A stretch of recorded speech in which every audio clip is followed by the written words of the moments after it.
You know, we were sitting there painting the mural. We had a couple cops come up, and then right in the middle of the conversation, all of a sudden their little intercom goes off, and it's like, shots fired, shots fired. Apparently 3 people got shot right down the street. Fucking people setting cars on fire while we were there. The building next to us had, you know, the signage was all busted and letters are falling down. It's not the best area of town. It's Southside, Richmond, yeah, I'm from the 30s. After just 3 days, the mural began to take shape, but so did the opinions of the community. It's a great piece of art. This young lady shouldn't be selling porn. Southside, Richmond, yeah, I'm from the 30s. Hundreds on the K, hand things with the 30s. Heard that nigga speaking on me. If I see him, I'm a murky.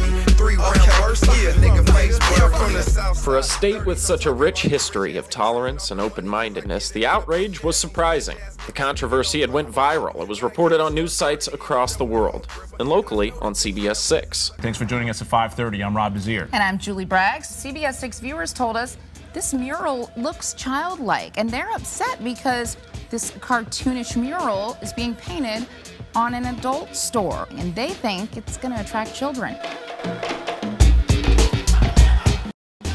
I decided it was time to go down there and get some answers. Unfortunately, all I found were more questions. Would this, in fact, attract children? Why a pink beaver? And how much for that fleshlight?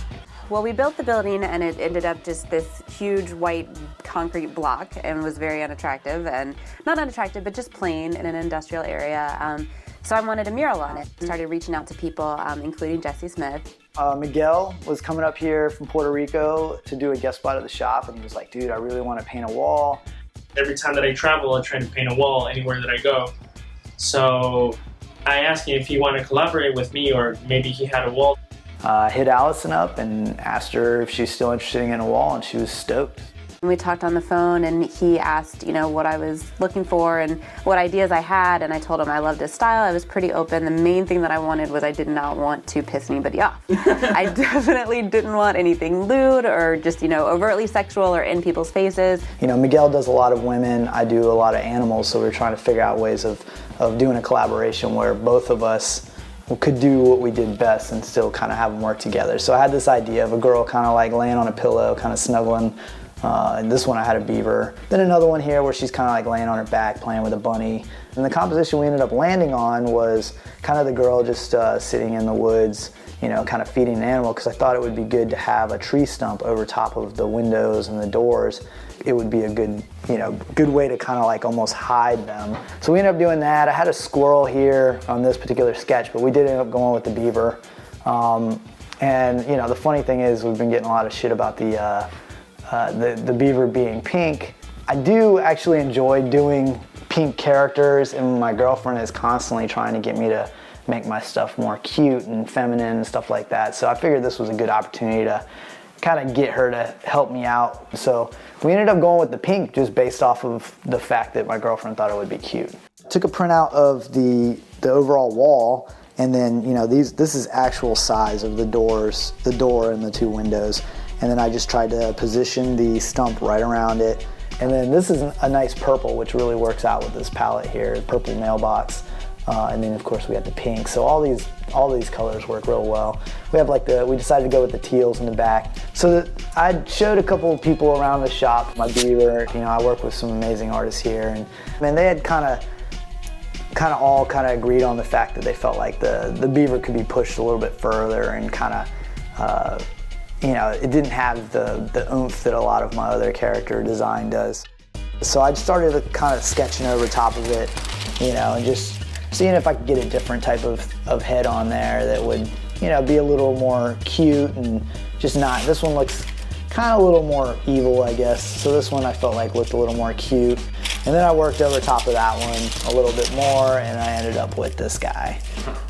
You know, Allison had asked us for something that wasn't overtly sexual or just anything that would cause controversy, which obviously wasn't the case.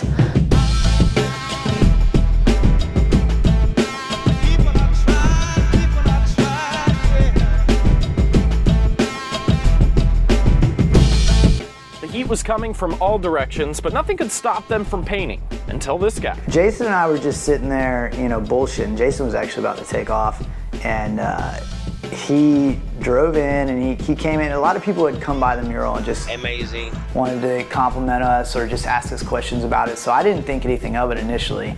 And he just came up and the first thing he said was like, "Did you paint this?" And that's kind of what everybody says. And I'm like, yeah. And he's like, "I just want to let you know I'm really not happy with what you guys are doing here." It got to a point where I was like, I need to record this shit. So I asked him straight up, I said, "Hey, we're looking to get different perspectives on this mural. Would you allow me to interview you?" And he was like, "Yeah, sure." And so I pulled out the camera. What is your issue with the mural? The issue with the mural is the young lady is selling adult novelties. I'm saying this is selling things that are for adults, not for young children, and that, to me, is disturbing. Have you been in there before? Never have. So how do you know what's going on in there? Adult novelties, DVDs, and lingerie. He was like, "I'm done with this conversation," and he started walking away, and Jason and I just started laughing. I turned my phone off, and he blurted out some crazy shit like, "You're a pedophile," or something, and I was like, "Oh man, I gotta pull this camera back out." I pulled it back out, and right before he got into his car, it was like the golden shot. Say that you think that's decent, you're a pedophile. And then, the funny thing is like, probably, I don't know, an hour later, I was painting the wall, and he came back in a different car. Jeez. And when I saw him, I was like, "Shit, man, what's..." You're like, that's a crazy guy. I was like, this dude is gonna shoot me or something. So I was actually, in my mind, I was planning on hitting the lift all the way up to the roof and jumping on the roof and running across so they couldn't shoot me. I mean, these are the crazy thoughts that were like going through my head. The first I heard about it was when CBS 6 contacted me and they said they'd gotten a complaint and that somebody was concerned that it was going to attract, children or whatever. All right, so who was the girl modeled after? The main one was a picture of Jesse's girlfriend from the general pose. Then I had my friend that I took a picture of from the waist down. And then for the right hand, I had another girl. She actually is a waitress in the restaurant that I used to go a lot in Richmond. So I took a picture of her hand and I mixed three of them.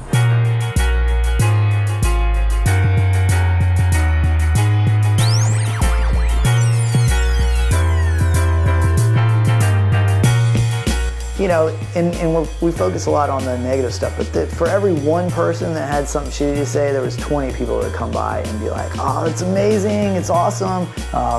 Constantly people honking their horns and waving while they're driving by. I mean, it was a good experience overall, and I think the controversy just makes it that much more interesting.